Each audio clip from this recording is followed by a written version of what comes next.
Alright guys, how we doing out there? This is the first time run. I've been by lots of people to do this. It's been a long time coming.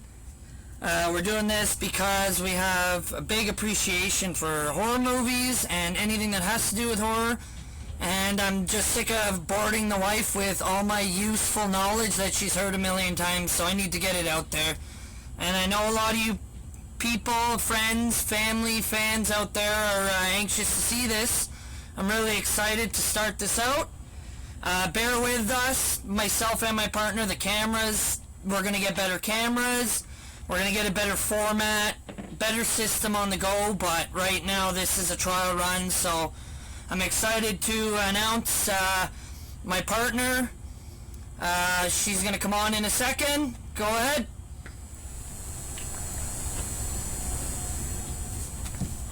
Oh. Hello. It's me. I'm the partner. Yeah. How are you, Sean? I'm good. How you doing? Not too bad. Thank you for having me, of course.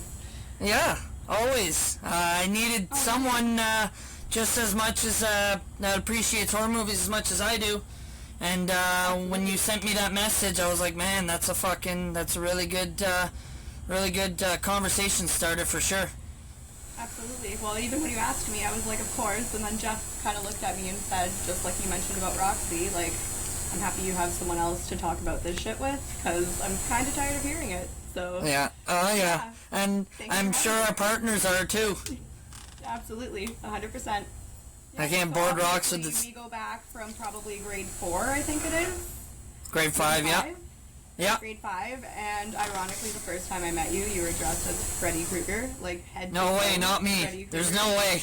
Like, so I mean, that's pretty self-explanatory as to why you would be doing something like this.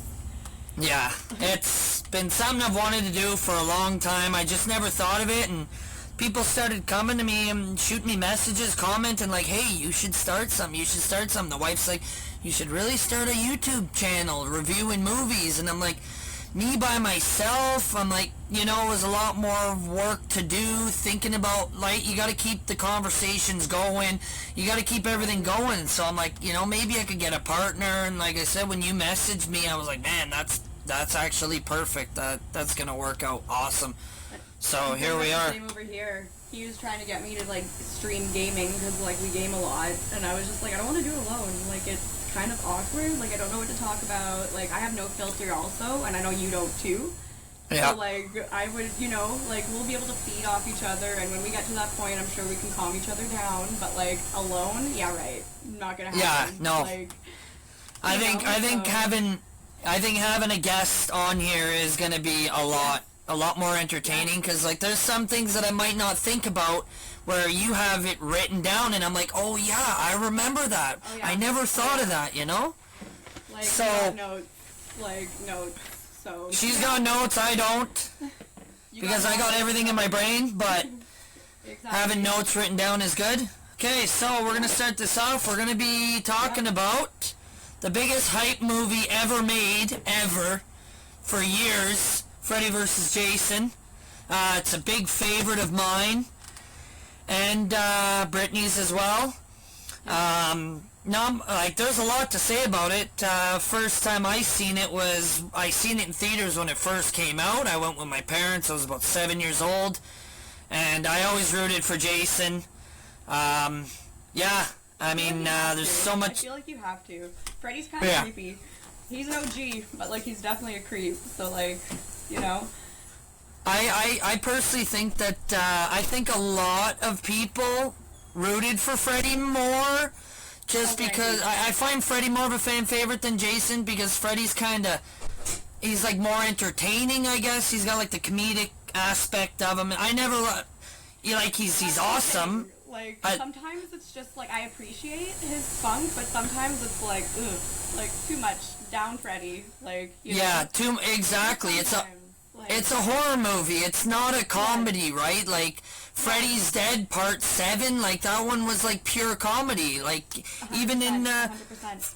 Freddy versus Jason when he's playing the pinball with his fingers in the dream and Jason's flying all over the place. It's like okay, it's kind of funny, but it's supposed to be a horror movie. Come on, guys, like, but. And some of his one-liners are classic, but like I said, sometimes they're like, oh, if you wouldn't have said that, that would have been the perfect scene. Like, it takes away from it sometimes, but I do appreciate him. He's obviously a legend.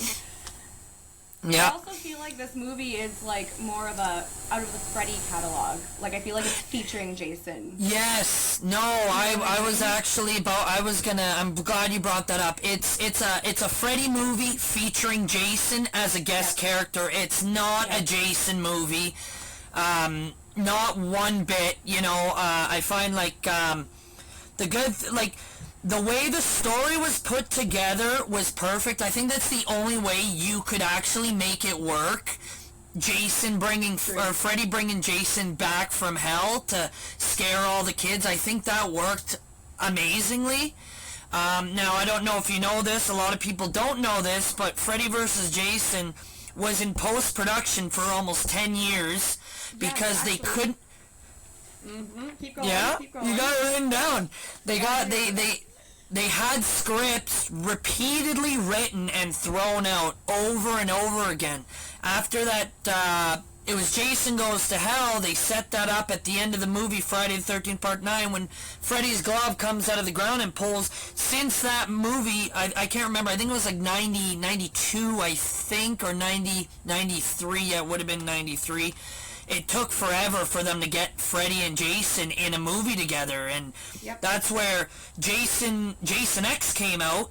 They kind of just put Jason X together as a quick, you know, oh, let's get this together because we've been slacking on Freddy vs. Jason and all the fans are waiting for it. We gotta put something together to keep them happy, to let them know that we're still focusing on this movie and it's in the works. But yeah, it took like 10 years. They could not figure out what the proper script for it, and I think what they did was awesome. I think it worked out mint. That's the best way you could do it.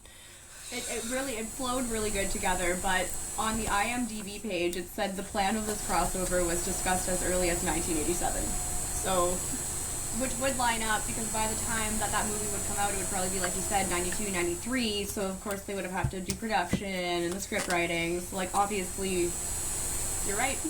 You're definitely right. And I do have notes too that we'll discuss later on about, like, I feel like there was 17 different scripts for this movie, and I read up on some of them, and some are absolutely ridiculous. I'm very happy they did not veer that direction, because it would have been a totally different movie. Oh, you went into that much, eh? That's crazy. Those are things that I don't know about, those scripts and stuff. I don't know much about that. Oh yeah, definitely. This is what I do with my life. So once again, thank you for doing this. Oh yeah, no, thanks for asking to join. Like I said, I couldn't. I didn't know when I was gonna start it. I didn't know how I was gonna go about it. And it's like, you know, okay, I got a good partner that I've known for a long time. And we can, you know, she's got the same appreciation for horror movies as I do, because all I do on my days off is watch horror movies, literally. That's all I've been doing. That's all I do every day of my life, unless I have something planned. Yeah, me it's movies in general. Fun fact, the reason why I would be into horror movies would be because of you. You literally would bring them to our class in, like, grades 7 and 8 and shove them in our face, even if we wanted nothing to do with it. Like, I feel like Freddy vs. Jason is probably something you maybe watched when we were younger. Like, I can't see little me, who was probably into, like, watching My Little Pony or something at this time, watching Freddy vs. Jason willingly, you know, so... I feel like you're to blame. I was watching... What was I watching last night? And I remember that one day where we were in Miss Gammon's class, and it was a rainy... I can't remember. We had it was an in-class day, but there was nothing going on, and all we did was, I brought a bunch of movies from my house, and I think Freddy vs. Jason was one of them. I think that's what I was watching yesterday when I remember. I wouldn't be surprised, to be honest with you. There was a lot of them. I remember Blair Witch was definitely one, traumatizing because of all the bush that we live around, like, thank you for that. But yeah, they'd always just let you go walk across the street and come back with, like, a catalog of movies that we probably shouldn't be watching at that age, but we did, and we all, you know, as far as I'm concerned, didn't grow up to be serial killers, so it didn't harm us, you know? Not yet. Not yet. Like, knock on Not wood, yet. you know? Yeah. But no, so basically you got me into this, so yeah. I know Wrong Turn. I feel like Wrong Turn was one we watched in class. I think probably. I know The Hills Have Eyes was one of them for sure. Because I remember. Why they let us watch that in class? Couldn't tell you. We were like 12. Yeah. But I think I convinced Miss Gammon just because she liked horror movies too, and I remember she's, you're not supposed to, we're not supposed to, don't even tell anyone we're watching these, like you're not allowed to let anyone know we're watching these. Like she could have gotten a lot of trouble for that. Oh, yeah, absolutely. But thank you, Miss Gammon, for letting us watch those movies in class instead of doing our work. Yeah, that was a great time. No, definitely. But yeah, Freddy vs. Jason, yeah, you definitely, I feel like you definitely introduced me to that one, so. Yeah, awesome. Yeah, I think so too. Alright, so, like you said, this is obviously a Freddy feature, so of course it opens up with Freddy. Obviously. Yeah. And I don't think they needed to do, like, a background on Freddy or Jason, because I feel like if you are coming to watch this movie, you already know who they are. Exactly. It could be their storytelling, I don't know, maybe they needed it in order to tell their story, but I just feel like they could have skipped those 10 minutes respectively. Yeah. I mean, I honestly... Nice to see the walk down, memory lane with Freddy. I like the, I'm a big fan of the intro. The opening scene for that movie where Freddy's talking and he's introducing everyone and he's talking about his story and Jason's story, like, I really enjoyed that a lot. I think that's an amazing intro to a movie, like especially a movie like this. Is the best of both worlds. At the end of the day, this is 100% the best of both worlds for you. Oh, definitely. Oh, yeah. And when it comes to versus movies, crossovers, this is the best. Like this. Yep. It's, I've read some comments, some people are like, meh, you know what I mean? The critics, IMDb gave it a 5.7, but like... I saw that. In all honesty, like, I mean, it's what you get. It's Freddy fighting Jason. That's all you want. It doesn't need to have a story. It doesn't, like... Exactly. When you go to watch a Jason movie, like... It's just a bunch of there's no story to it. You don't need a story. It's a slasher. That's what slashers are. Like, if you're going to watch something with a story, then, you know what I mean? Like Saw or something, that's, that's a story. That's every movie ties into the next, and it all tells a story about, okay, this guy was working with him, and this guy was... But, like, Jason and Freddy, like, there is a little bit of a story about Freddy. But in reality, I mean, it's a slasher. It doesn't really need much of a story, in my opinion, anyways. It's not an A1 masterpiece, but it's I don't think. What's that? I don't think it was ever meant to be like an A1 masterpiece. That's what I'm saying, because it was so hyped, because of that ending, and Jason goes to hell. There was. Everyone wanted it for so long, and it was demanded by the fans, so it was like, it's what we got, and I'm pretty happy. I enjoy watching it. I watch it all the time. I've watched it probably 200 times, and I still watch it to this day, and I have a blast watching it. It's, you can, if you have a kid, your 5-year-old kid can honestly watch it. It's goofy, Yeah, it's goofy. It's not scary. It has like Scream etiquette to it, where it's a little bit of a comedy, but it's also still a slasher. Like, I feel like it tried being very... I feel like it was channeling its Scream. I feel like that's what the directors were doing. They were kind of like paying homage to Scream a bit, because I definitely got Scream vibes. Oh yeah, like the whole school scene and stuff, where they're in the hallway and... Like, just like the foolishness that was kind of like going on the whole time. The Jay and the Silent Bob character that sees that caterpillar tripping out in the Freddy nightmare. Like, and I always wondered... Go ahead. It's very, like, late 90s, 2000s. That's what this movie screams. Like, and as a female, like, I noticed all the haircuts and all the clothing, like, 2000s. Oh, yeah. It seems 2000s. And the jean jacket with Brandon Fletcher, that's who his name is. What was Mark? Yeah, Mark. That's Denim on denim, Will's buddy, The jean jacket, like no one wears he's wearing jean jackets and like blue jean pants. Like no one dresses like that anymore. Like, you know what I mean? Exactly. Even then, it was 2003. No one still dressed like that. It was definitely, 90s. Yeah, it was for sure. 100%. And I feel like that's maybe why people criticize this movie, because it wasn't your, like, I don't want to call them cheesy, because by all means they're not cheesy, but like the 80s ones, like they are essentially cheesy when you compare them to like the CGI and everything that people do today. Like, I feel like Freddy vs. Jason on that fact would be like one of the movies before we head into like the torture porn, all the gore, all of the like ripping limbs and peeling skin off. Like, I feel like this is one of the movies right before we go into like that phase of horror movies. No, like for sure. Right into 2005, that's when you get like Saw, which like gore, obviously. The remakes of Texas Chainsaw, very gory. Like, So, even Scream now, like, the Screams, when I was watching Scream 6, like, that was one of the most uncomfortable, you've obviously seen it, but, like, the knife twists that they were doing in that movie. I thought that was one of the, honestly, I think Scream 6 is one of the bloodiest Screams I've ever seen. It was gut-wrenching, like, I was literally holding my stomach.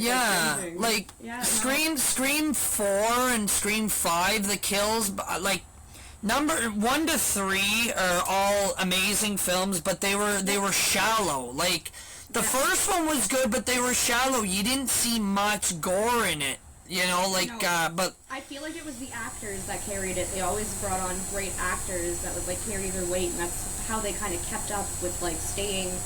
They didn't go downhill in franchises like a lot of them do. Like, I'm sure there's a lot of Halloween franchise, like, movies, installments, where you're like, ugh, I wish this wasn't associated with the original timeline. Like, Season of the Witch for me is definitely, I pretend that one's not there. Yeah, see, that's but, That's a lot of people, too, like, and I'll be honest with you, I don't think I've ever seen Season of the Witch. It's different. Out of every movie I've seen, I don't think I've ever seen it. Actually, I might have watched it when I was really young, but I can't remember it, and the reason why, I want to give it another chance, but, like, I'm a Michael Myers guy. Like, I'm a big fan. I'm a big fan of the original first two. That's something we'll talk about in another episode. Yeah. But yeah, no, I definitely agree with you on that too. But yeah, and Freddy vs. Jason again was a good one that carried. Like, it was a good installment on Freddy's side, and it was a good installment on Jason's side. So it was never there was never a dull moment either. I found it was paced really well. You're always like, okay, what's gonna happen? I wonder when they're gonna fight. Literally that's all you're waiting for. In the third act of that film, when Laurie brings Freddy out of the dream and they're in the cabin and they start fighting, like, the last 20 minutes of that movie, come on, man, that was like the greatest. What's that?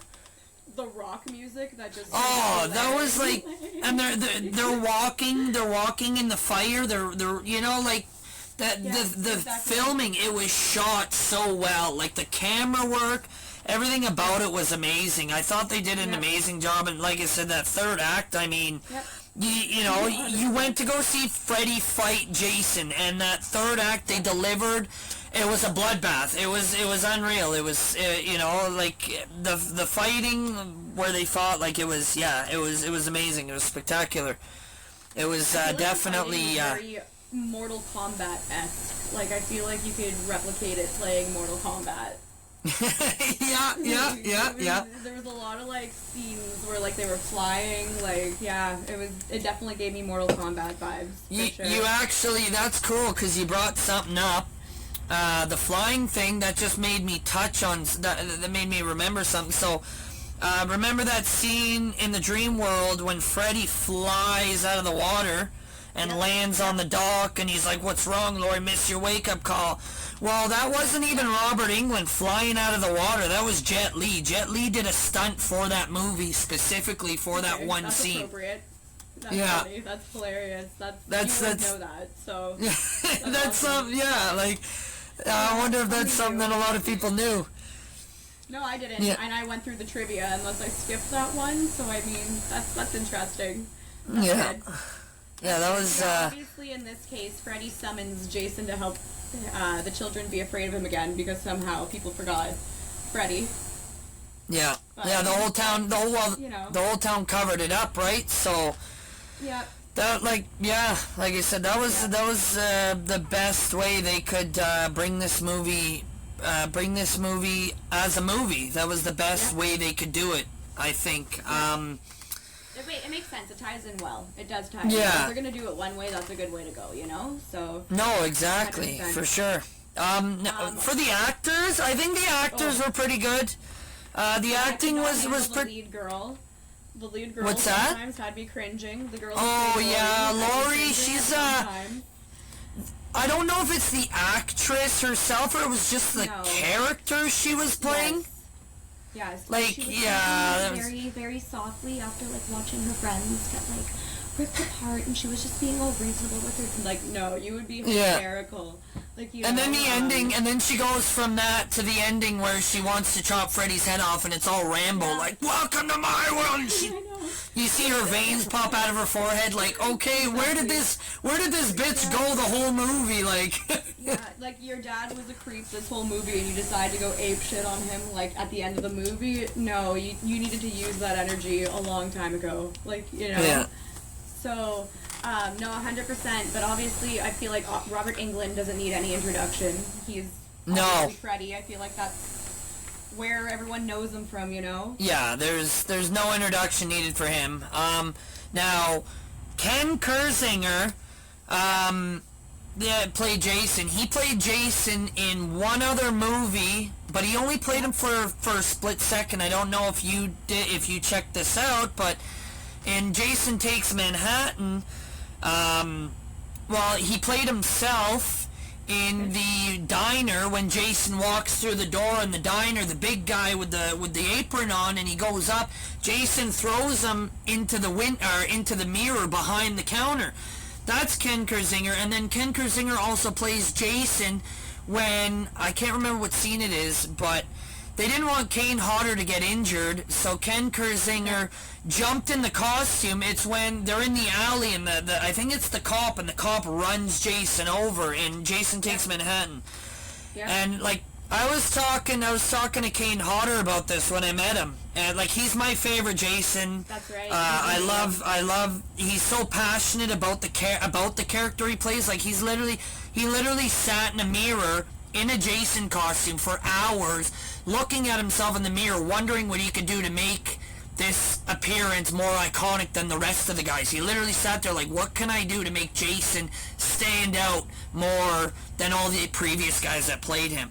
And like, so dedication, essentially. Yes, he's very dedicated to his, and then there was one, he also, if someone writes something in the script, like I'll tell you right now, if Kane Hodder was playing Jason in that movie, that scene where Jason gets rained on by water and he gets all scared, Kane Hodder would not have done that, because Kane Hodder knows it's out of Jason's character. That's the kind of guy he is. Like, there's one, yeah, there's one, I can't remember what Friday the 13th it is, but they wanted Jason to kill a dog.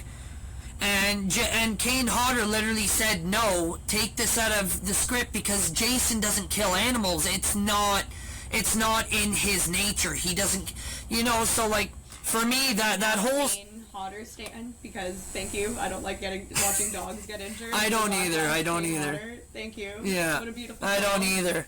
Awesome. But it's, like, I don't know, that scene, man, that's...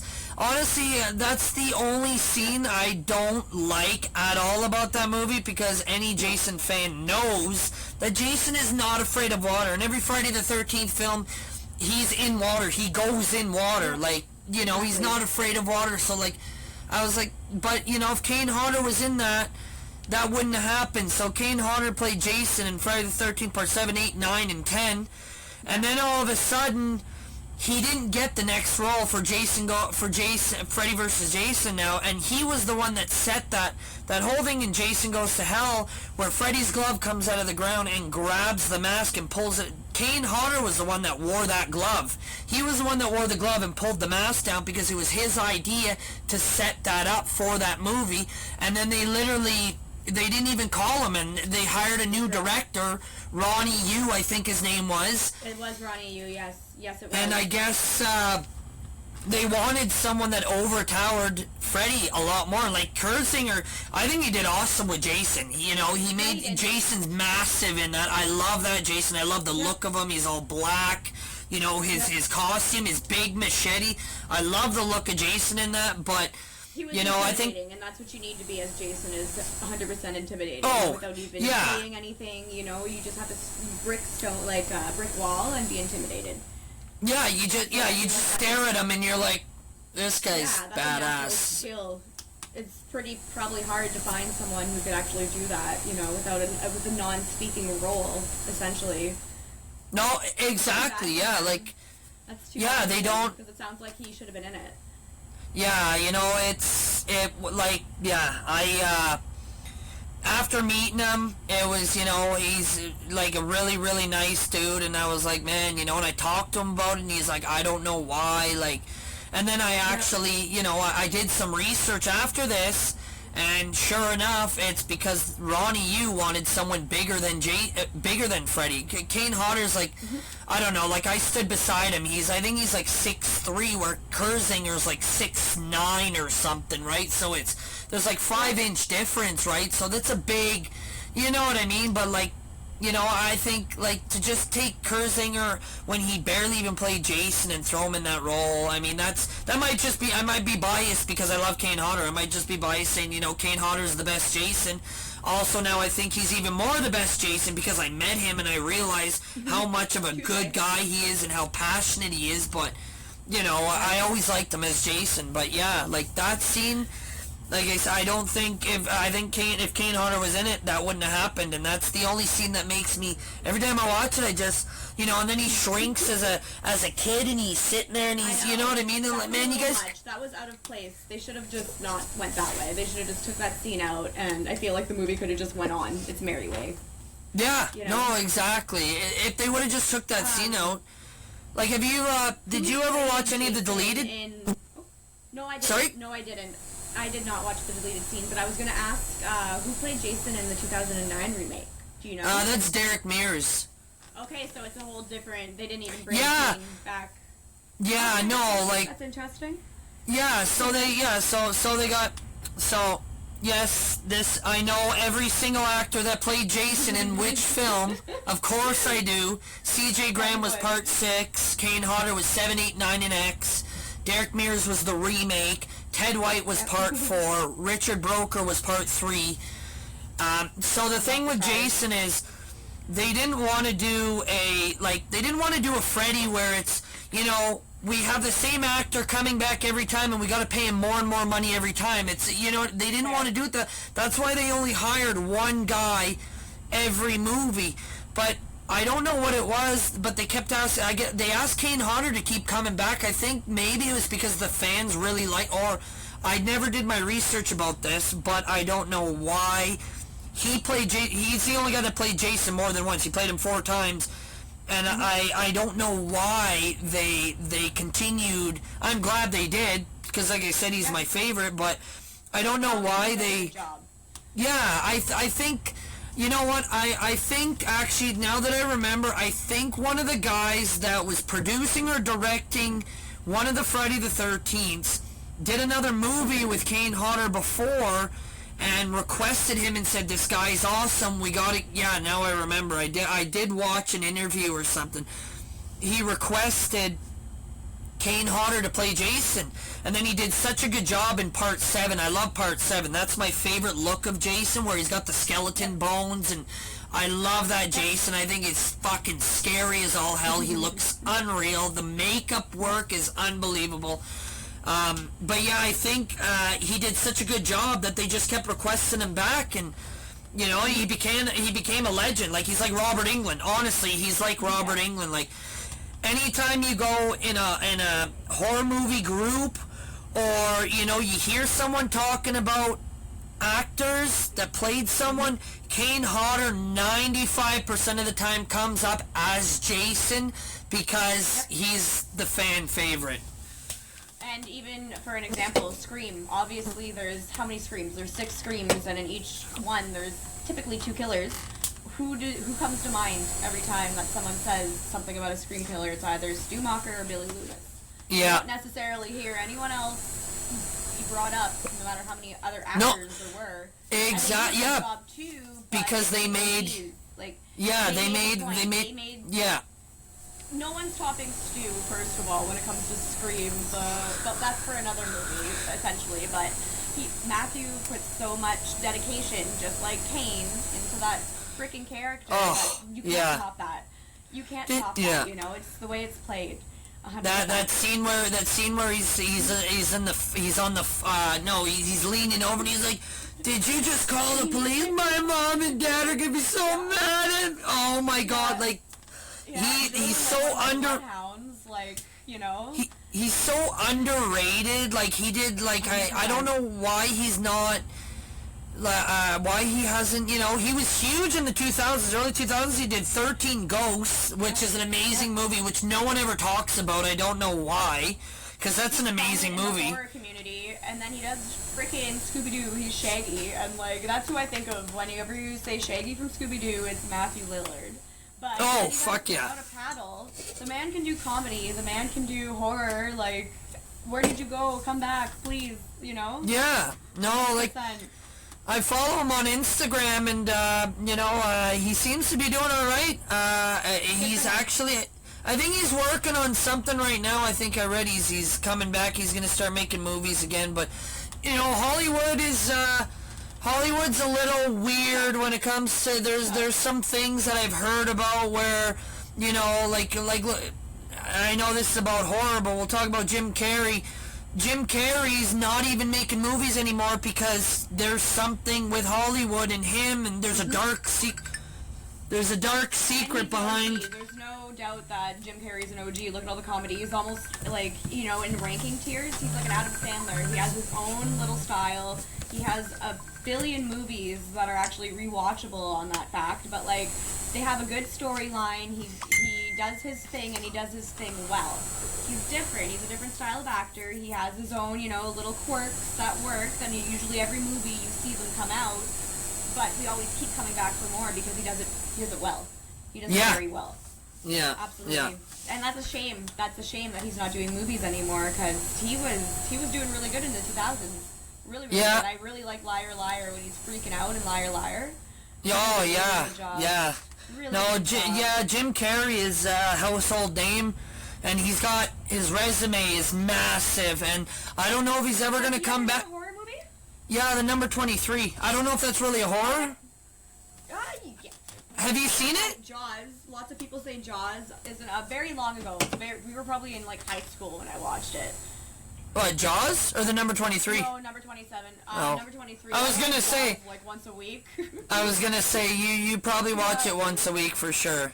Oh, definitely. It's my comfort movie. This is Freddy vs. Jason is another one of my comfort movies, though. For some reason, like, if I'm having a bad day, if I'm having a good day, if I'm mad, if I'm happy, I'll watch Freddy vs. Jason. Yeah. It's just, I don't know. It always me. If I'm having, like, I look for an excuse to just have one of those horror movie days. Like, I'm like, oh, it's too hot out, I'll just sit in the house and watch horror movies. Oh, it's raining out, I'll just sit in the house and watch horror movies.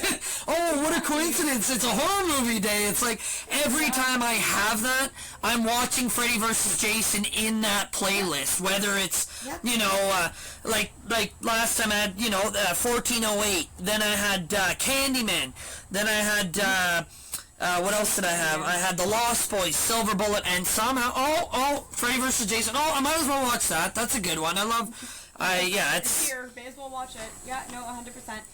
It's, like, obviously I watched it a long time ago, and then I started watching Riverdale because, you know, it's there on Netflix. Hal Cooper is the cop, and I was a little bit thrown off guard about that. I don't know if you probably don't watch Riverdale. No, I know he's in it, but yeah, I never, like the Lachlan Monroe, eh? That's his name. Yes. Yeah. Exactly. And I'm pretty sure he's on Scary Movie which is Yeah. funny because it makes fun of Scream, and I find Scream is definitely channeled in this movie. So Oh, I thought that was kind of funny. I'm pretty sure he's an asshole in Scream. On that note, the majority of the males in this movie are total douchebags. Oh yes.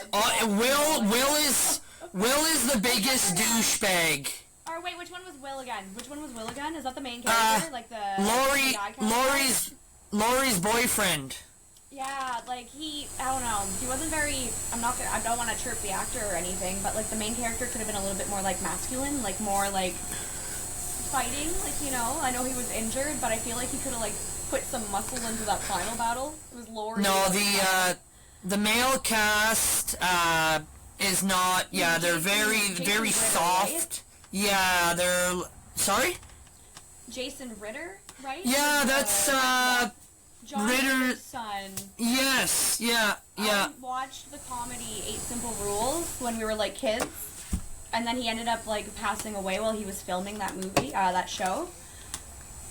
It was really good. It was a really good show. But Really, he eh? passed away. I think he had a heart attack like while he was filming an episode, if I'm not mistaken. And so I don't know. I don't want to put too much judgment on Will because he's a little bit nostalgic to me because of his father, but that's being biased. So you can go ahead with your opinion. Yeah. No, it's I agree. I agree with the male cast for sure. Other than Lachlan Monroe, like you said, he's in Scary Movie. He's also in White Chicks. He's in A Night at the Roxbury. No, oh my God, those are 2 classics. That's it. Yeah, he's apparently the wife met him, and the wife said apparently he is a really, really nice and humble dude. He's one sec here. Funny. I also like how he's just casually the one person. Oh yeah, there you go. That was last year when he went to Comic-Con, or this year? Yeah, no, last year. The camera's a little shitty there, but the wife went. I couldn't go. I couldn't get the time off, so she went for me, and she got all pictures. I mean, I got his autograph. I got the wife with him. It's not the same, but she did what, what I mean. I couldn't go, so she went for me, and that was cool of her to do that. So well, it's pretty exciting that you met all these people. The only famous person I actually met was Steve-O. And we won't be covering one of those movies here because Jackass is not a horror movie. So. But yeah, that's about it. Yeah. Yeah. Well, you know what? It's actually been. Sorry. The guy who gets folded up like a pretzel in the mattress. I was popping the champagne bottle and he went because wow, he was a douchebag. Oh yeah. Oh yeah. Do you wanna give me a massage? Don't make me ask you twice. Are you kidding me, dude? Fucking Catherine Isabel's a smoke show. I love her in every movie. Yeah, I love her in every movie. She's very underrated. I think she's Canadian too. I'm pretty sure she's Canadian. Ginger Snaps is Canadian, and I know that she's the main in Ginger Snaps, so I definitely wouldn't be surprised. Actually, another little tidbit of trivia is Robert Englund was excited about the casting of Gibbs, that's who we're talking about, because he's a fan of Ginger Snaps. So that's pretty bad. Oh shit! Wow, I didn't know that. Yeah. That's cool. Yeah, so that's fun. Yeah, definitely. That's actually that's awesome. I didn't know that. I love Ginger Snaps as well. Rightfully so, because she is a great actress, so that's pretty cool. Yeah, that is actually cool. They had some. Movie also bloomed the comic book Freddy vs. Jason vs. Ash from the Evil Dead. True or false? That was actually a comic book before this movie, if I'm not mistaken. Okay. Okay. So that is a thing, though. Okay. Yeah. Oh, yes, it is. It is a comic book. I'm pretty sure the comic book was before the movie. And if I'm not mistaken, I think Bruce Campbell was supposed to be in this movie, but I think he was filming something. Don't quote me on it. I don't know, but I know it's a comic book, and I know the comic book was before the movie.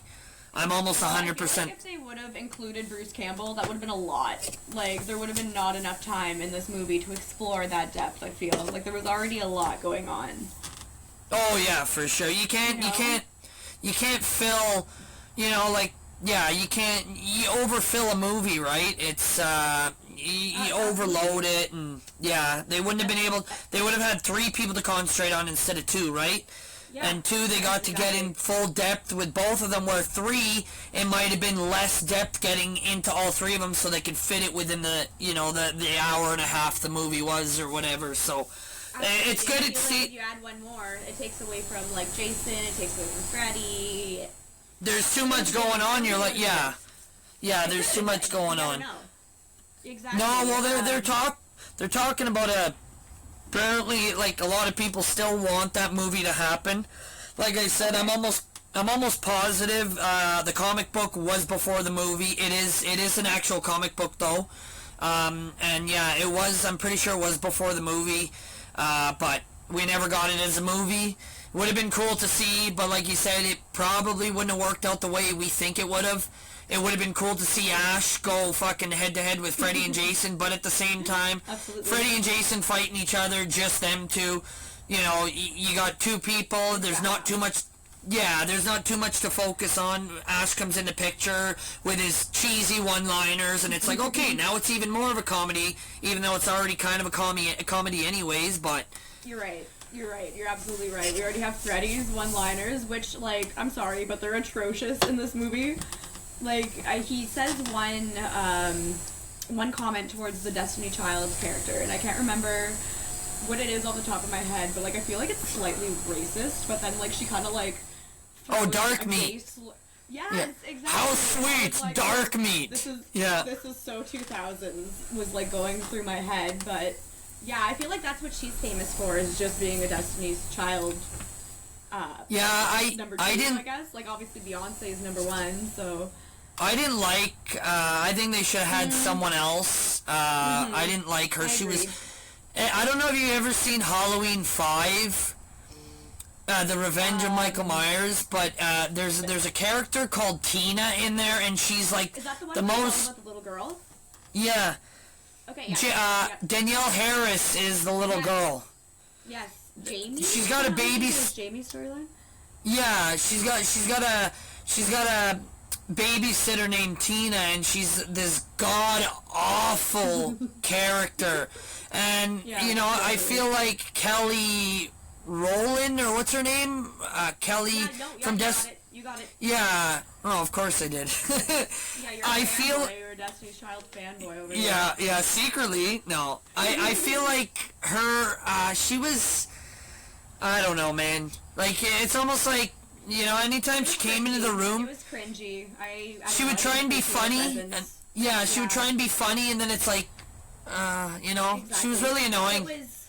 I feel like if they would have maybe wrote the actors better, or maybe, like, chose better actors who had, like, chemistry with each other, it would have been good, because some people were, like, they should have been dramatic, and they were just being mellow. Some people should have been mellow, and they were dramatic. Like, it was just, I don't know, but...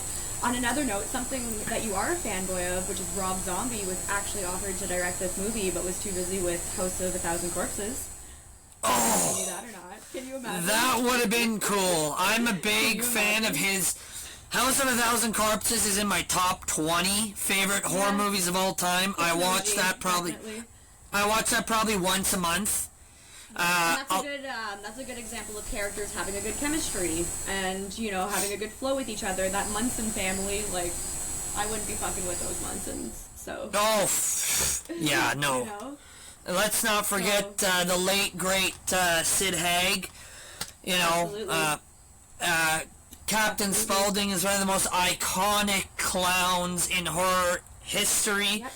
And again, after doing research, it seems like that's another franchise that keeps getting better. Like, it got better movie by movie, from what I've read. Oh, like the Rob Zombie ones? The trilogy there? Like Devil's Rejects, and then Three from Hell, and then... Yeah. Yeah, I know, I always hear really good things about Devil's Rejects, I think it is. I think I hear really the good things Devil's... about that one. A lot of people like the Devil's Rejects over House of a Thousand Corpses. Me, I love both of them. A lot of people don't like Rob Zombie's work at all. A lot of them think his Halloween adaptation was brutal. I like the first Halloween he did. I really like the first one. I think his choice of casting was brilliant. You had Danielle Harris. You had the guy that played Chucky. I don't know. I can't remember his name right now. But no, he's the sheriff. Brackett. Yeah. Why? I don't know. Brad Dourif. That's his name. Who would be Danielle Harris's father on screen?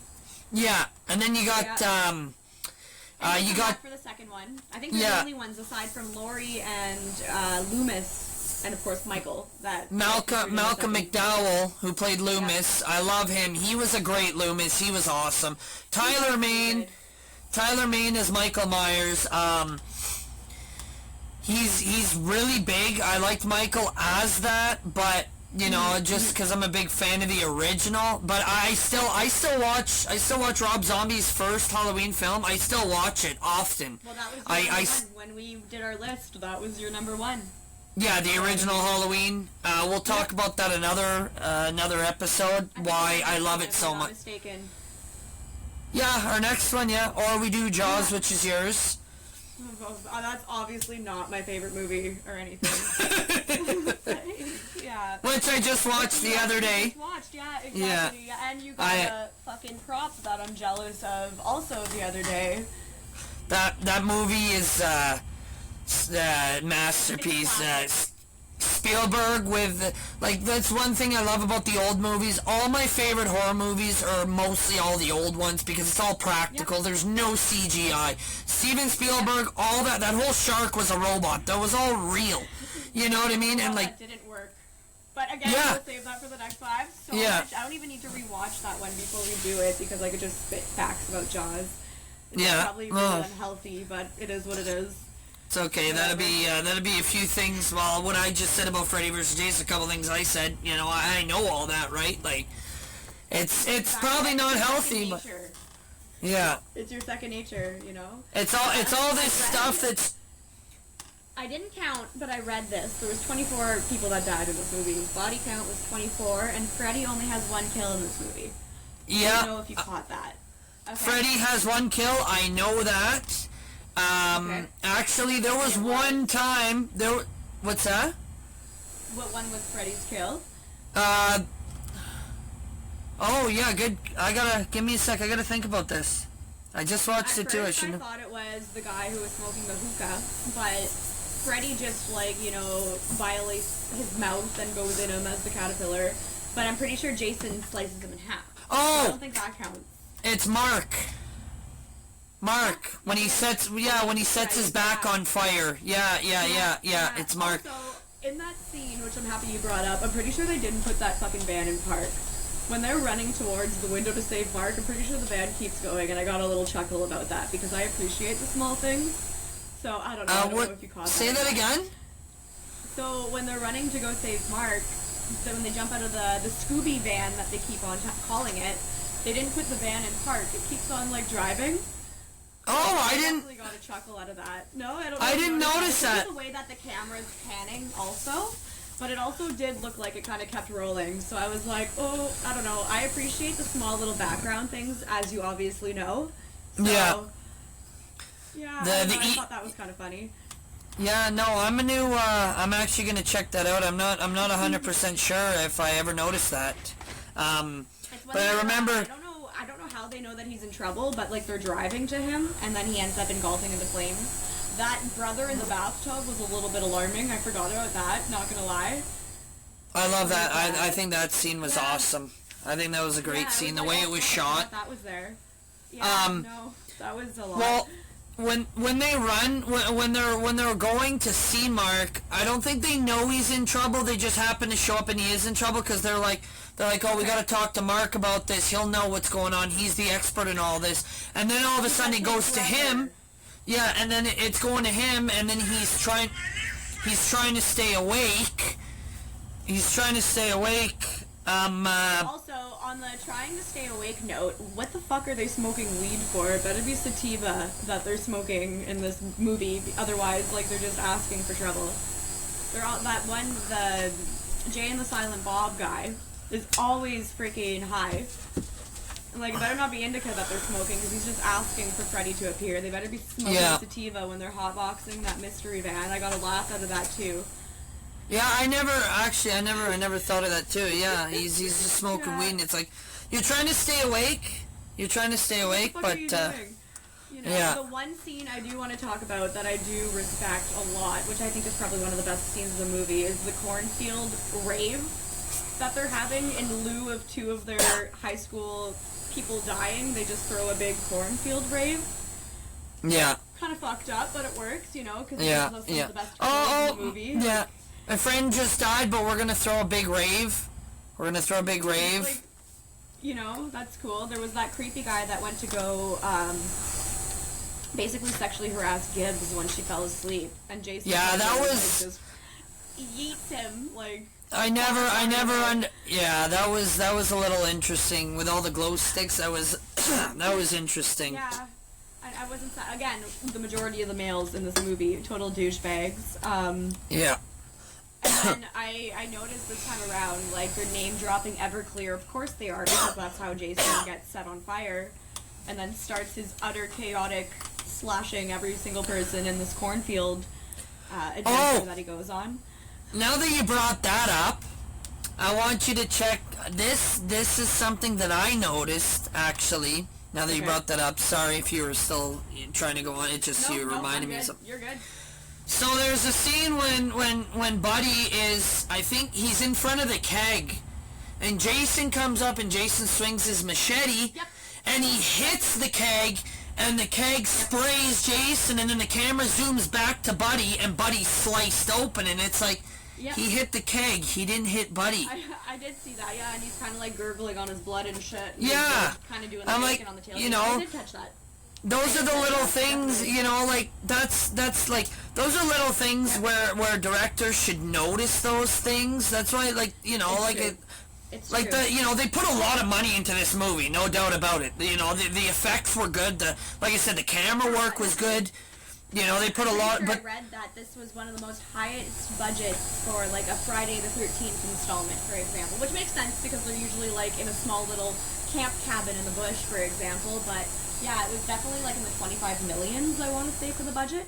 Oh, I believe it.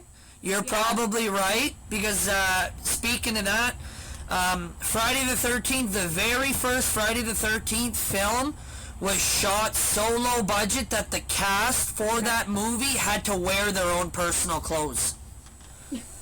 Okay. Friday the 13th movies...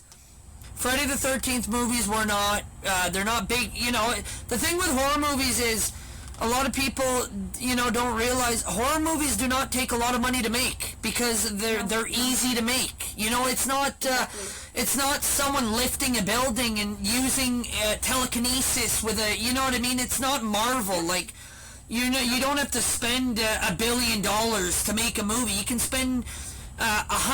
you could probably spend, I don't know, maybe $250,000 and make a good horror movie. Yep. $250,000, you can make a decent horror movie. Blair Witch, for example, I'm pretty sur that's one of the most low-budgeted movies because I feel like they paid for a couple tents and maybe a styrofoam container. And yeah, I think that movie costed them like $25,000. And they went on and and it went on to probably made.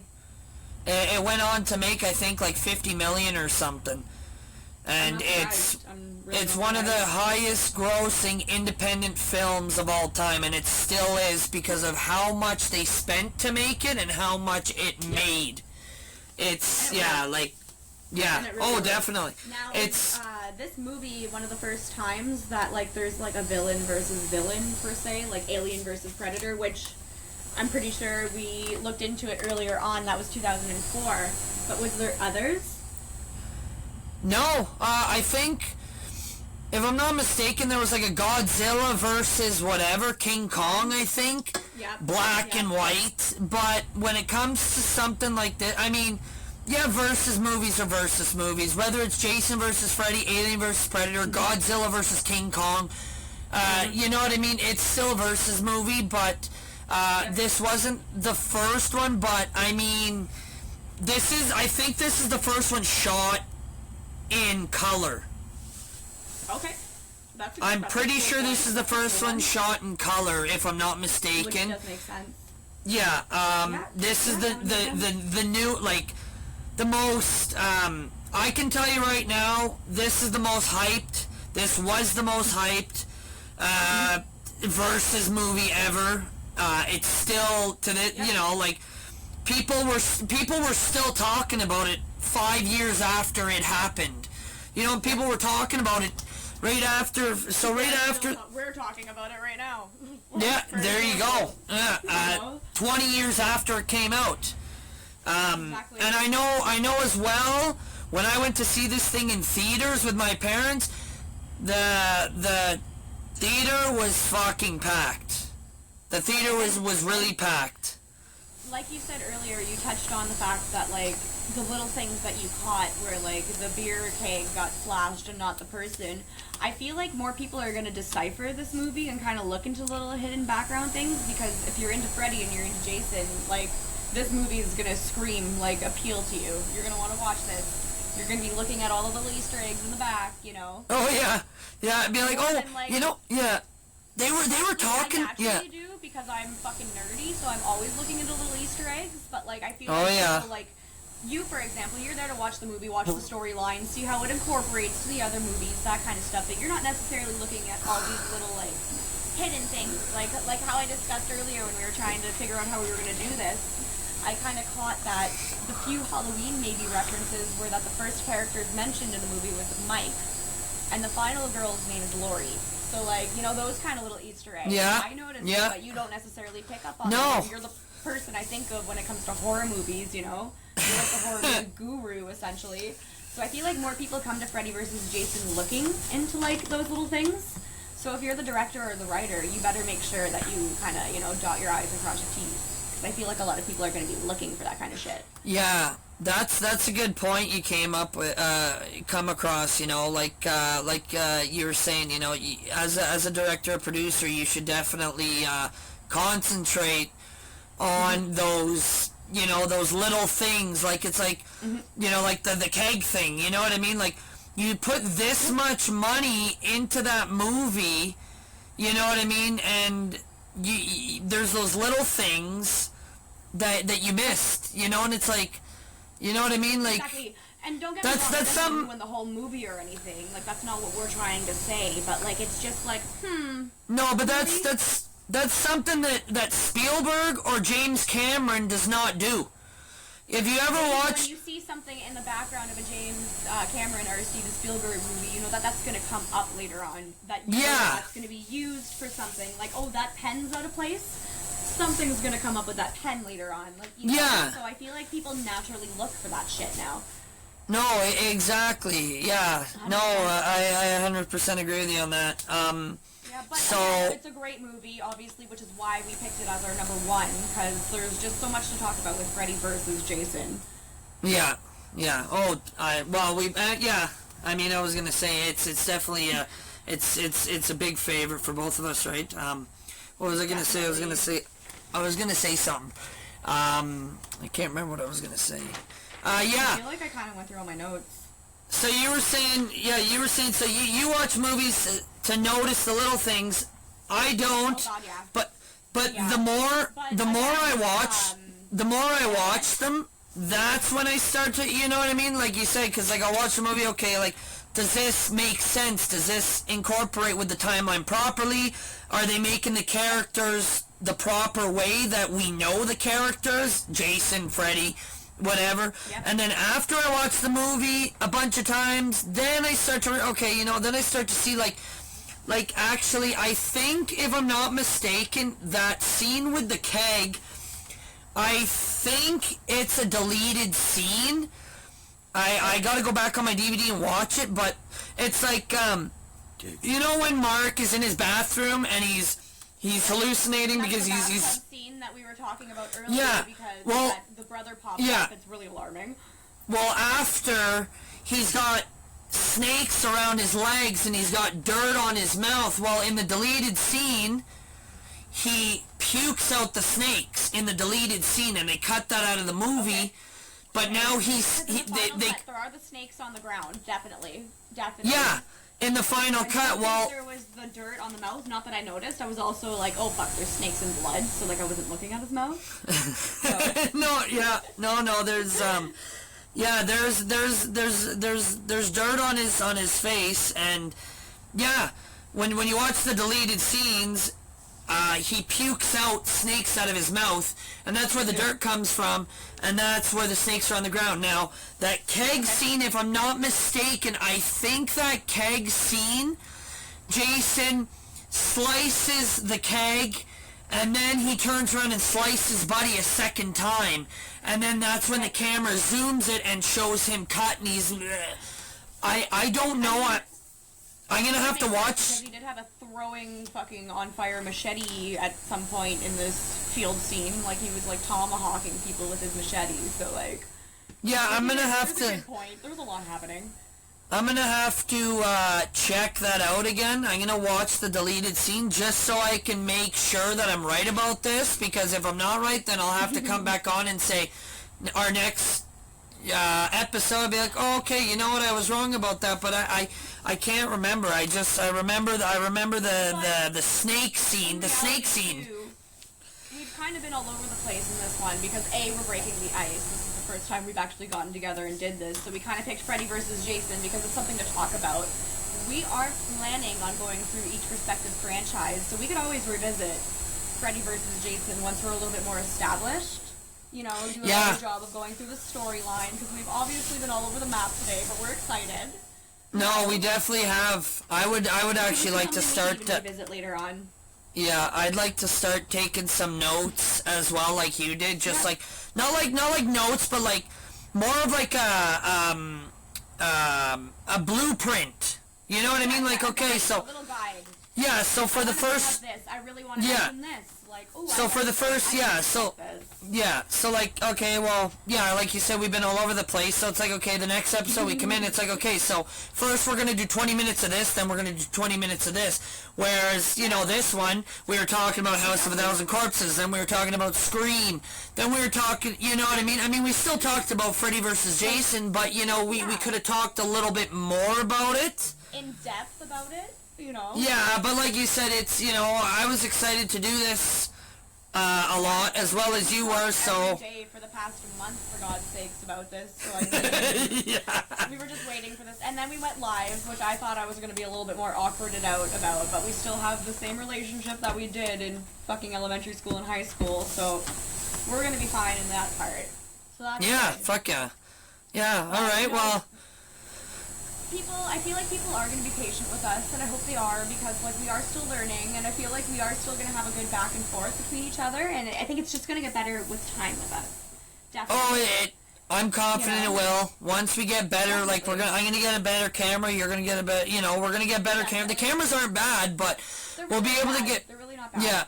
We'll be able to get better cameras, we'll be able to have a better format once... So I don't have to keep pushing my forehead pods, like my little ear pods, back in my ears all the time. Yeah. That's what's happening. But, yeah. You know, we did good. I feel like this was a success for our first one, and this wasn't a planned movie. Like, we just, I think last night we're gonna do Freddy versus Jason. Yeah, it was actually. It's just, yeah, because... Right? It was. I was like, I can't remember. I was watching Freddy versus Jason... Or no, yeah, it was before I started watching it, I can't remember. I think, yeah, because we originally wanted to release it October 3rd. And then I was sitting there today, and I'm like, what if we just go live? Fuck it, it's the first one, let's go live and see, you know. Yeah, so, no. I mean, you're you and I'm me, so I feel like they already know what to expect, right? So. Oh, fuck yeah. No, this turned out good. This was successful. It's only going to get better in time, like we said. And yeah, our next one's Halloween, which is fun for October. So yeah. Well, we're going to do that one. There's going to be times where I'm going to have more to say, like Jaws. And then I feel like every other time, you're probably going to have more to say. So that's fun. Yeah. But I'm down for the ride. Yeah. Fuck yeah. We're gonna awesome. have fun. It's going to be fun. Yeah, it's going to be really fun. It'll, like you said, it'll get better with time, right? We didn't need to do a spoiler disclosure because this movie is from 2003 and it's a horror movie podcast, so I feel like you'll know which movie we're doing, and if you haven't seen it, watch it before watching, you know? Yeah. Well, I mean, if you haven't seen Freddy vs. Jason and it's been out for 20 years, well, I mean, don't call yourself a horror fan, because, you know, yeah. Watched it and you just discovered it, well, you're in for a ride. Still watch it because it's a good one. Yeah. Oh, yeah. Yeah. Would I recommend it? Absolutely. I listened to a lot of podcasts Definitely. where they weren't recommending this movie, and if you, like you said, if you're a horror movie fan or like Jason or Freddy, you have to watch this. You have to watch this. 100%. Whether you're Jason fan, Freddy fan, you have to watch it. It's a must-see. Another thing we didn't touch on... horror movies all that much. Watch this movie because it's actually not that bad. I'm a little bitch when it comes to horror movies, and I get scared really easily. This one's bad for jump scares, but the storyline gets you. Like, it doesn't, I don't know, it doesn't freak you out that much. No. Yeah. One thing we didn't talk about was, the soundtrack. Oh, the score. Heavy metal. You had me on heavy metal. Like, I know a lot of people find it controversial because it's not like a score like Jaws, for example, or the original Friday the 13th soundtrack, which is pretty profound. Everyone knows what that is. It was heavy metal. It's I into the Mortal Kombat battling, definitely. Yeah, I'm a big fan of the soundtrack. I have a couple. I think I have the soundtrack on my Spotify, and the soundtrack, the choice of soundtrack was really good for the movie. I mean, there's Slipknot. Thousands movie. Yeah, there's Slipknot, there's Disturbed, there's Korn, there's Spineshank, there's a lot of good famous bands that are heavy metal that are great. The heavy metal starts like as soon as the title card goes on, where it says Freddy vs. Jason, and I was like, I could do this. Like, I forgot. Oh yeah. I'm in for the ride. Yeah. No, And then as soon as they make eye contact, Freddy and Jason, like, it's heavy metal, and I'm like, okay, this is great. Absolutely. Yeah. I was definitely here for the soundtrack, but no, soundtracks can make or break a movie, and in this case, I think it made it. Which a lot of people disagree with online, but definitely, I don't know, it's not definitely. like they were playing country music or anything, you know. No, the soundtrack for this movie was on par. I thought the soundtrack they did it. You can't, like, I mean, it's like you said, for the score, it's not, how would I say it, like, you got your Friday the 13th and your Jaws, Halloween. Yep. That's a score. If you're watching something like that, you know what's going to be played. You know what to expect. You know what kind of tones you're going to get, what kind of variation of music you're going to get, This one, I was like, holy fuck. Like, this is crazy. Yeah. No. Nice. It was definitely awesome. Nice. But we're 1 hour and 7 minutes into it, and voila. That's alright. It went well. I'm going to say, I give this movie, for nostalgia reasons, I got a lot of nostalgia for it because I seen it when I was 7 years old or 8 years old, and it was, like, I was already obsessed with horror movies then. I just got introduced them. Your parents raised you on horror movies also. Your parents were into horror movies, and they, that was your thing with your family, was definitely horror movies, so. My dad used to fall asleep on the couch all the time and leave the TV on. And there was some movies that my dad let me watch that my mom didn't want me to watch, but my dad let me watch them anyways. And that's basically how, the first movie I ever watched when I was young that I can remember was Ginger Snaps. And that scared the living shit out of me. I think I was like 5 years old. The werewolf scene where she changes into the werewolf at the end of the movie, that fucking traumatized me. I couldn't sleep for a whole night after seeing that. But again, another underrated movie for whatever reason. And I'm pretty sure we're discussing that in our lineup at some point. But yeah, no, I'd be scared for life for that one too. That's a good one to start with. Oh, I love Ginger Snaps. Nostalgia, again. I'm pretty sure, not gonna lie, when it comes to the first horror movie I watched, it would have been you. Like, it was definitely you exposing me to it, like, when we were at school in grade 7. I'm sorry about that. It was Jaws with my dad, which, again, is the nostalgia for me. But ultimately, if I had to think back to it, I think it's The Birds. I'm pretty sure my dad was watching The Birds, which we're going to get to, again, with our list. But it's just, like, I don't know, what I walked into in the room when my mom and dad were watching it was, like, there's going to be a part where, like, the birds are pecking, like, at people's body parts, essentially, and I was like, holy fuck, I didn't want to go outside for like 2 weeks. I think I was maybe 5, like you said. But different perception. I'm a little bitch. You're obviously a little bit more strong-willed than me. I was definitely scared. You probably were like, fuck yeah, where's the next horror movie? Not me. But, you know. Yeah. No, I get into the behind-the-scenes shit to make me feel better about watching horror movies, not gonna lie. Like, it's a coping mechanism for me. Oh, really? Okay. Pretty much. Just Pretty helps much, you, helps you get through them a little more. Yeah, you know, because I don't, apparently I need behind-the-scenes stuff to let me know that, like, this movie is fake. I don't know. It's just, like, a reassurance thing. But Well, I listen to, like, true crime podcasts about, like, based on real shit before I go to bed every day. I'm one of those girls. Oh, that's Does that alright. make sense? Yeah, Yeah. you know, but whatever. That's all good. It's all good. Yeah, what was your favorite kill in this movie? The bed kill. Okay, I wrote 100 to him. He didn't let go of the beard until she walked out of the bathroom, and like he was, I think, folded. I feel like he stabbed him first, right?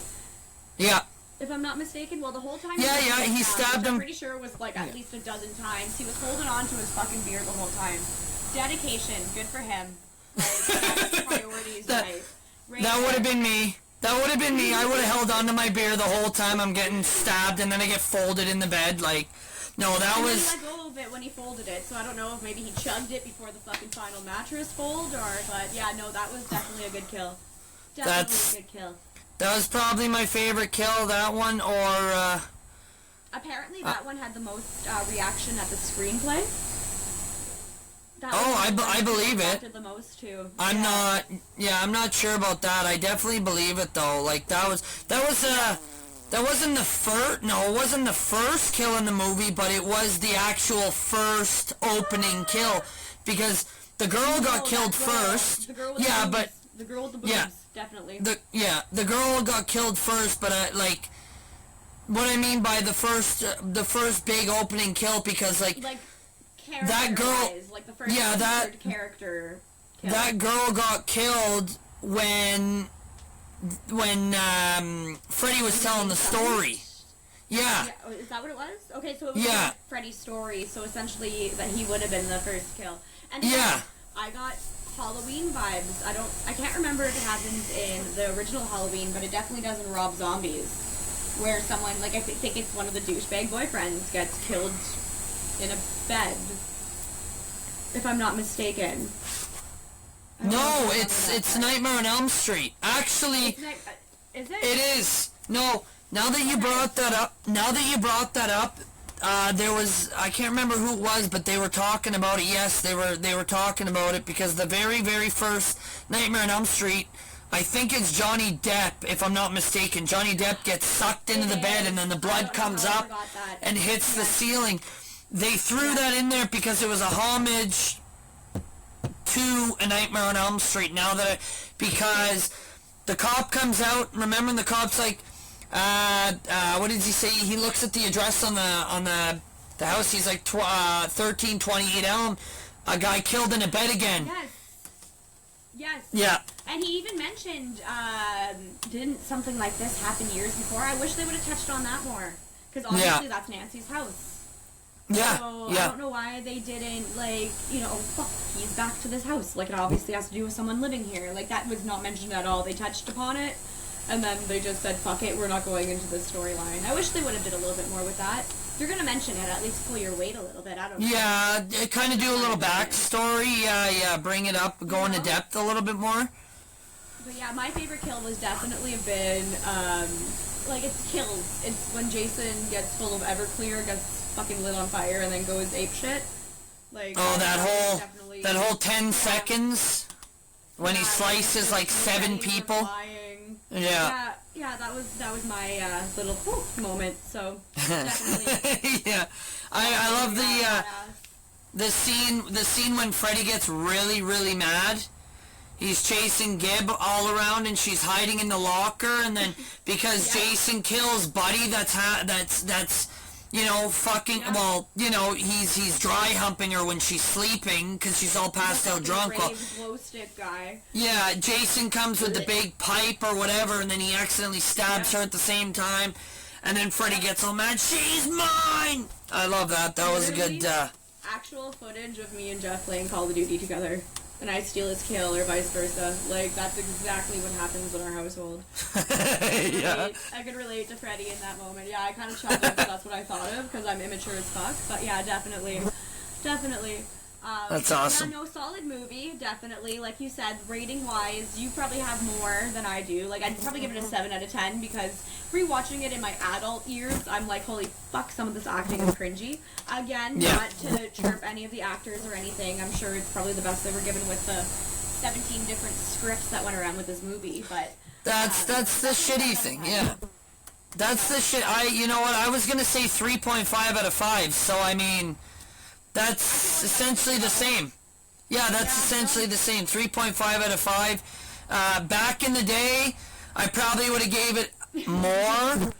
You know, because it was 10 out of 10 or something. Yeah, because it was such a hype movie, you know, and like Freddy used to be scary when I was younger. I don't know. I find him laughable now, but yeah. Again, not to take away from the OG. He's obviously a horror OG, but like, I don't know.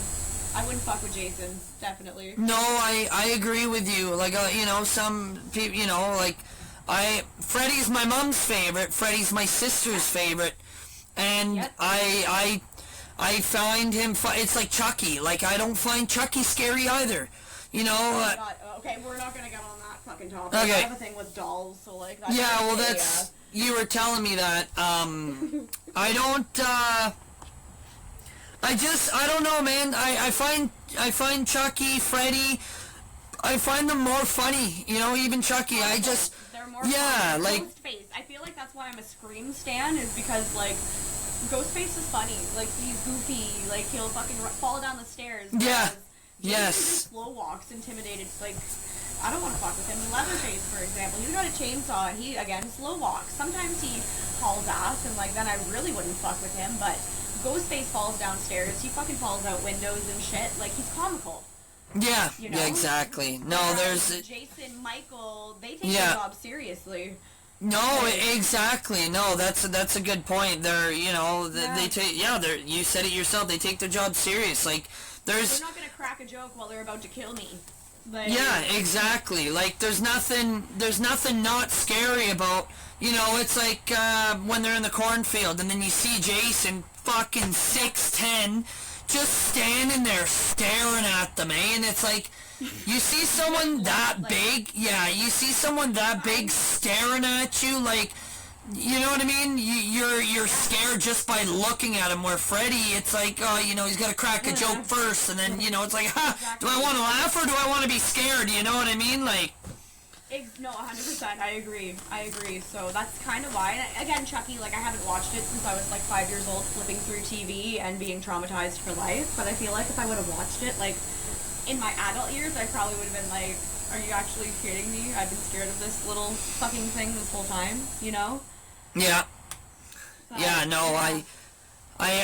I don't know. I just... You know, you find Freddy not scary too, so I'm one of those people. Like, you're one of those people like me. I just don't find him. I appreciate what he does to the community. I appreciate what he does, absolutely. What he brought to the horror community, but to me, it's, I don't know. He wouldn't be my most scariest. No. Villain. Like, the first Nightmare on Elm Street was really Wes Craven directed. It was amazing. The second one's good too. Because Wes Craven is also Ghostface. So, like, there's the comedy factor. Yeah. Wes Craven is Ghostface, Wes Craven is Freddy, and Wes Craven is also Wishmaster. I don't know if you've ever seen Wishmaster. Hills Have Eyes, if I'm not mistaken. Is he not? Yeah, he also did. And again, those mutants on there, they're kind of comical. Like, I remember one guy fucking bites the bird's head off and he's laughing hysterically while he, like, dumps blood all over him or something. Like, he takes, like, a comedic approach, but it works. Obviously gone far. He's one of the most high-rated directors in the horror genre, so... Rest in peace. And he does a good job. Yeah, exactly. Scream 5 did a good job of giving him one last bow, I find. Oh yeah, I loved, honestly, And everything. I loved Scream 5. A lot of people didn't. I really love Girl. I really love that. Yeah, well, I'm a big Scream fan too. I think Scream is one of my top. Like I think Scream is when it comes to continuity, you know, what's the word I'm looking? Oh my god, 100%.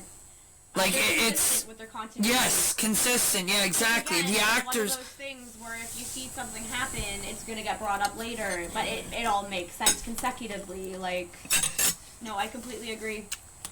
I completely agree. Definitely. But I feel like, yeah, our next few ones are probably going to be a little bit more, how do you say that, like, consistent with, like, information and what we talk about. Because, again, we were just dipping our toes in the water to see how we would be able to do this. Yeah, more in depth with more of a definitely. Not a not a curricular but curriculum, but like something to follow at least. a blueprint. I think would be the better way to describe it. We were excited, guys. We're sorry. We were just really pumped to actually start. So yeah, we were really excited. We weren't even supposed to go live. I was the one that asked Brittany, hey, do you want to go live? And you know, here we are. We went live, and here we are, almost an hour and a half, and we're still blabbering about everything. And then I'm gonna get off this, and I'm gonna probably watch 9 horror movies for the next 9 hours or 12 hours because that's what I do on my spare time. As I'm wearing a Terrifier hat. Now, things to expect going forward. Obviously, we have our nice little 20 list lineup. We might maybe throw a different one that's not on that list in between. You never know. We did with this one. We weren't supposed to do Freddy versus Jason, but we saw a lot of people were a little bit upset that we didn't put Freddy on there. But he's just not one of. We like scary horror movies. We like ones that kind of like leave a mark with us. And it's not to say that Freddy didn't leave a mark. He just didn't leave that, like, traumatizing mark where yes, he's considered scary, right? No, nostalgia, for example. We like nostalgia here. There's no question about it. We're going to be biased. We're very nostalgic people. Yeah, that's the best way. That you said it perfect. That was the best way I could agree with, for sure. That's... So we threw Freddy and Jason in. We did try saying that we were going to try keeping in order of franchise. It's going to be hard because sometimes we like some movies better than others. So we'll try our best to stay on course, but we apologize if we veer off a little bit. I think a good thing would be after we do our top 20, or well, top 10 each. I think doing franchises would be nice. We'll watch all the Friday the 13th. We'll do 1 to 8, or sorry, 1 to 10. Exactly. And then we can and then we'll do a Nightmare on Elm Street 1 to 8, and then we'll revisit Freddy vs. Jason after, and then we'll have a better. Exactly. And then it's like, oh, look at how this kill was like this movie. This kill was like this movie. Yeah. We'll have a little bit more. We've watched all these movies, but like some of them have actually been years, essentially. Yeah. So, I haven't watched a Freddy movie. I watched Nightmare on Elm Street Part 2 a couple months back because that's my favorite of Nightmare on Elm Street. Part 2. I really like Part 2. I don't know if you remember Part 2, but the opening sequence where they're on the bus and they're on the cliff and the one rock tower falls. The school. No, that's the one where Freddy possesses that one kid. His name's Jesse. And Jesse keeps dreaming about him, and then he possesses him. He gets inside of him, and he starts coming out. The school trip one. Which one's that one? Not the one. Apparently, I'll find out soon enough because we're going to be doing them down the line anyway. Oh yeah, yeah, definitely. And then all the Halloweens. Something here that you really wanted to. Chances are we're gonna discuss it. And I feel like when it comes to Halloween, I feel like we're probably gonna end up nailing that one out like next October, which is fitting because that's Halloween. Oh yeah, we'll do. If you want, yeah. My number one, if you want to do John Carpenter's Halloween, 1978, we'll do that. I come back on the 5th, so we can do it the day after I come back or something. We can do it on like the 7th or something. If you want to do that. I feel like that's a good thing to do too, because at least we'll be able to talk about our favorite movies, which we have more to talk about, and then we can start doing. People recommend this movie, so let's watch it together, and then we'll already have, like you said, not our curriculum. I can't think of the freaking word right now, but we'll have our little.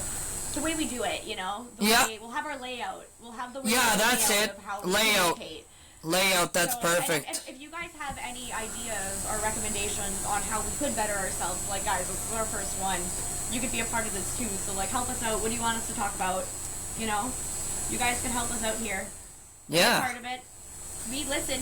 Sean obviously has been listening to you guys all, which is why we ended up going live, so you guys can hear us and be a part of it. So we are going to end up bringing in guest appearances too. So if there's a movie that really appealed to you and you have a nostalgia factor or even really love it or know a lot about it, reach out to Sean or myself.